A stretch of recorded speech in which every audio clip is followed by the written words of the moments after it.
Well, it's January 9th, 11 o'clock here. I'm stuck in Genoa, Colorado. And I'm going to assume there's a wreck up there. I mean, visibility's near zero.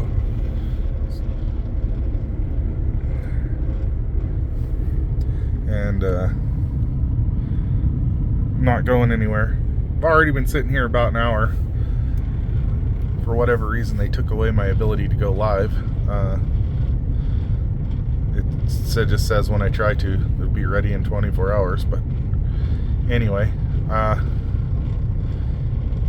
this is what it looks like where I'm at today. This is how I'm spending my day. In the middle of a blizzard, not making any money. It is 30 degrees outside.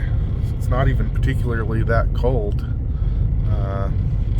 But we are at a dead standstill. Have been for quite a bit. Anyway, I will check back in later if things change or if it lets me go live.